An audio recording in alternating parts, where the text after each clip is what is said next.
Hello everyone, Tavita Fotu. I'm doing about to do a talk about why Division One athletes should get paid. But yeah, let's get to it. First slide. Yeah. Should Division One athlete get paid? To me, they should get paid. Can you go to the next slide? Yeah. They should get paid for their likeness and image and the revenue and time and commitment requirement. Nice. One of the biggest thing I feel like for these student athletes why they should get paid is yeah their likeness and one of them is their jersey sales.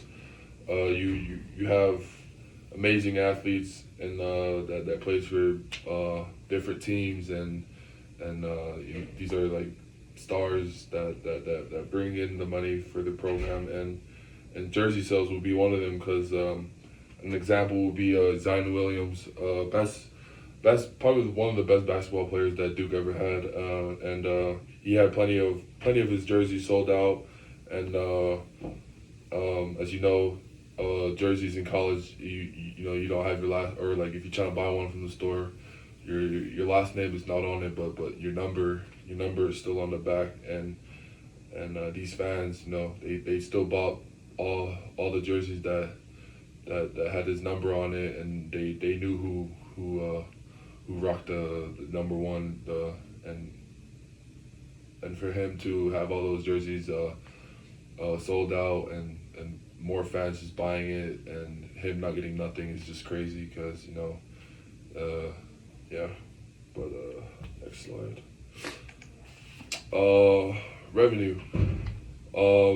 Revenue will be you know like what brings into the program and there's three things that I want to talk about that brings money into the program and ticket sales will be one, television deals will be another, and then the last will be uh, um, private donors. But ticket sales, man, you have all these colleges around the world, you know, nice stadiums. You know, they're in different states and stuff, and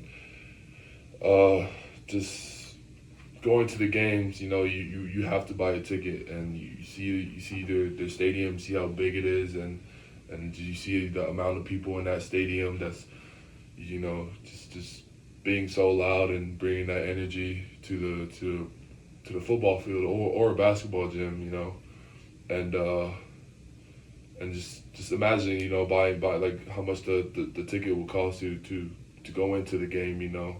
That's you know that they that's how different programs or different schools make their money. You know, I bet like going to an Alabama game and trying to sit in the front row seat will cost a lot of money for a ticket just to go watch a football game, a college football game, and it's crazy. And then second thing I want to talk about is television deals. Um, would say like, you know, we have television where you know college is now like broadcast like you know it's on live TV now like every Saturday. We have the ESPN who always you know provide the live showings and just imagine of you know the millions of monies they're making. And the last thing I want to talk about is the private donors.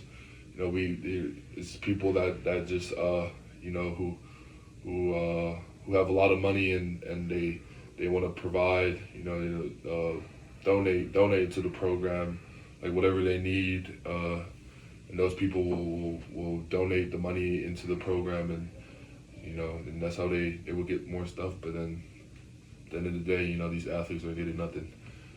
Next slide. Time and commitment requirement. So time and commitment requirement. You know, shout out to these athletes. You know, especially you know the D1 athletes and the JUCO products. You know, we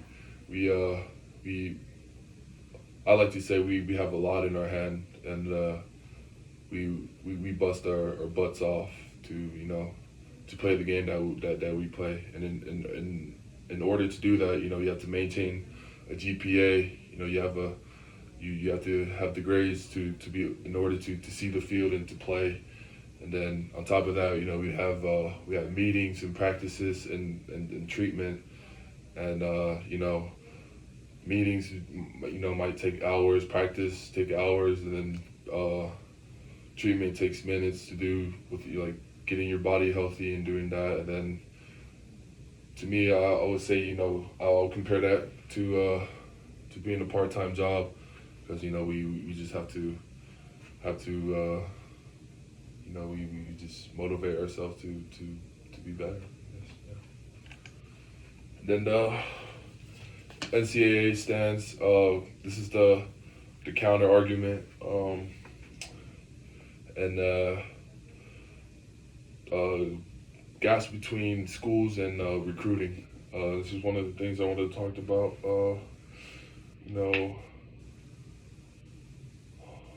Schools.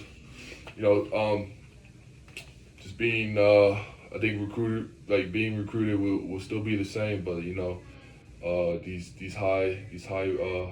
prospect players will commit to a better university than these smaller schools. And an example is this, like, smaller schools would be like SUU, and they probably don't have all the resources they need to get the players they want that's coming into college, and there's nothing they can do about that. And yeah. And then next slide.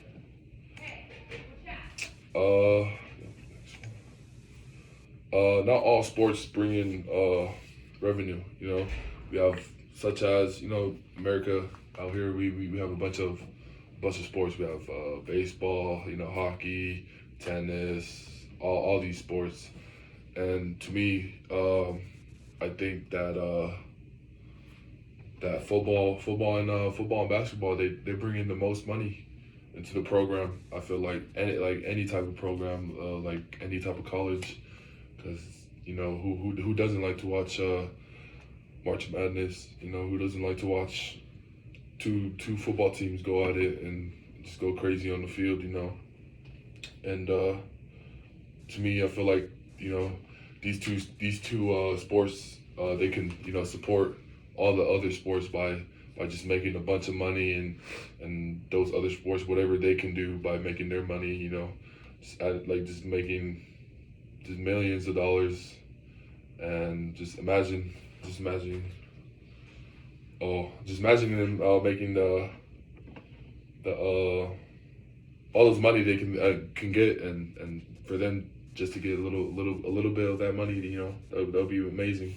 But then next slide. Protect amateur. So, like, tradition will stand and hold value. So an example will be college. What's that college called?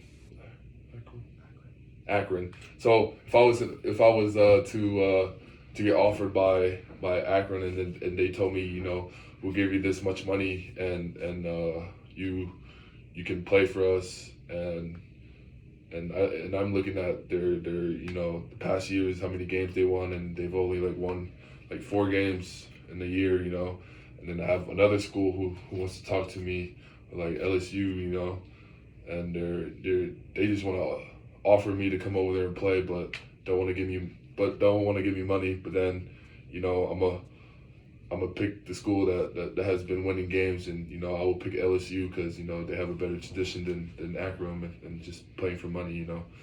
But then next slide. In conclusion, student athletes should be paid because of their likeness, their image, and the revenue they bring in. Their time and their commitment requires as a student athlete. And I'm gonna leave this with you guys, and something that you guys should answer. Who does not watch college sports? So thank you.